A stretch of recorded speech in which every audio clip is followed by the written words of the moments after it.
Kantongi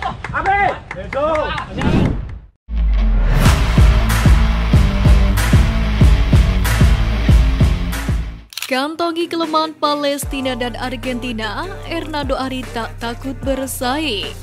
Hernando Ari jadi salah satu dari 3 penjaga gawang yang dipanggil Sintayong ke Timnas Indonesia untuk FIFA Matchday bulan Juni ini.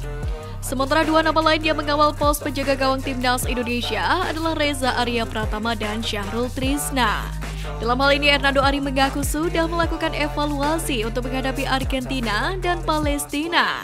Penjaga gawang yang membela Persebaya Surabaya ini pun mengaku sudah menganalisis kesalahan individu selama SEA Games kemarin. Selain itu, dirinya juga sudah mendapatkan gambaran kelemahan dan kekuatan Palestina dan juga Argentina.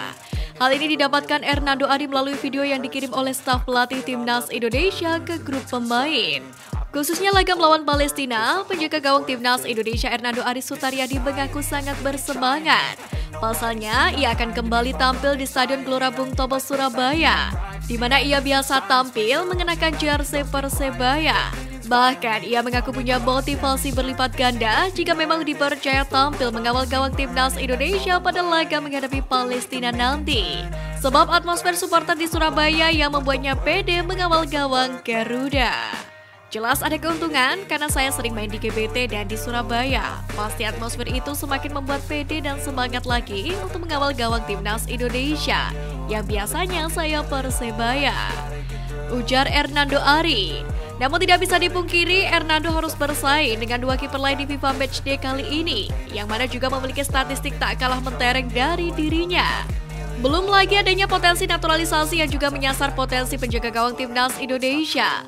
Meski begitu, adanya pemain naturalisasi tidak menciutkan nyali dari Hernando Ari. Bahkan, penjaga gawang asal Semarang ini mengaku sudah siap untuk bersaing tempat utama di pos kiper Timnas Indonesia. Deretan bintang tangguh pilihan Sintayong untuk lawan Palestina dan Argentina. Pertama, Rizky Ridho. Sejak debut bersama Timnas Indonesia pada 2021 lalu, Rizky Ridho menjadi pemain kesayangan dari Sintayong. Di usianya yang masih 21 tahun, ia pun sudah membubuhkan 21 penampilan buat skuad Garuda. Pada musim lalu saja, Rizky Ridho lebih banyak sibuk dengan kegiatan Timnas Indonesia. Dia juga menjadi bagian dari Timnas U22, bahkan menjadi kapten ketika meraih medali emas SEA Games 2023 kemarin. Ketiga, Fahrudin Arianto. Sintayong bak bergeming dengan usia Fahrudin yang telah menginjak 34 tahun. Arsitek asal Korea Selatan ini pun tetap membutuhkan sang palang yang mempunyai pengalaman segudang itu. Padahal Fahrudin sering absen membela Madura United pada musim lalu karena mengalami cedera. Namun kepemimpinannya masih dibutuhkan Timnas Indonesia yang mayoritas diisi oleh pemain muda. Keempat, Elkan Bagot. Keberadaan Elkan Bagot memberikan warna lain bagi sektor pertahanan Timnas Indonesia. Dengan postur tubuh yang menjulang hingga 194 cm, bek berusia 20 tahun itu sangat diandalkan untuk duel bola atas. Bagot juga menjadi pilihan yang pas bagi Sintayong untuk memakai formasi 3 bek, di mana pemain Ipswich tahun ini baru saja promosi ke kasta kedua Liga Inggris dapat ditempatkan sebagai bek tengah kiri. Kelima, Rahmat Irianto. Rahmat Irianto menjelma sebagai anak kesayangan Sintayong sejak debutnya bersama Timnas Indonesia pada Juni tahun 2021. Mulai saat itu, pemain Persib Bandung ini selalu dipanggil ke skuad Garuda. Irianto sendiri memiliki kelebihan sebagai bek. Mantan pesepak bola Persebaya Surabaya ini pun juga bisa dimainkan sebagai gelandang bertahan dan bek sayap kanan. Keenam, Jordi Amat. Jordi Amat sendiri menjadi satu dari 6 palang pintu yang dipercaya Sintayong ke Timnas Indonesia buat menghadapi Palestina dan Argentina. Bek berusia 31 tahun ini pun menjadi jagoan baru di lini belakang tim berjulukan skuad Garuda ini. Maklum, kualitas Jordi berlevel Eropa, di mana ia pernah berkarir di Liga Spanyol, Liga Inggris, dan Liga Belgia.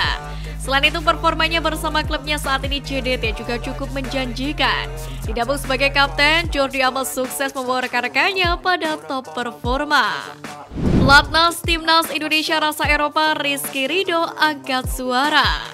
Pemain anyar Persija Jakarta Rizky Ridho menyambut antusias laga Timnas Indonesia melawan 2 tim kuat yakni Timnas Argentina dan Palestina di FIFA Matchday Juni ini.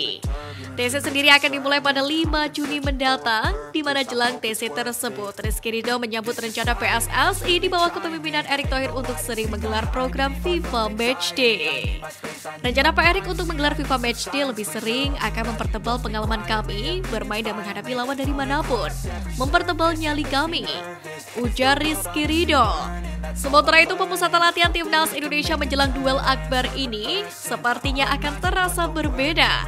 Hal ini tak terlepas dari komposisi 26 pemain yang telah dipanggil oleh Coach Sintayong untuk persiapan laga uji coba melawan Palestina dan Argentina pada tanggal 14 Juni serta 19 Juni mendatang. Pasalnya, juru racik asal Korea Selatan ini berani membuat sebuah gebrakan besar dengan memanggil setidaknya 8 pemain naturalisasi. Uniknya, ke-8 pemain naturalisasi tersebut merupakan pemain keturunan Indonesia berdarah Eropa. Sehingga bisa dipastikan dalam training center nanti, Timnas Indonesia akan memiliki vibes berhawa Eropa.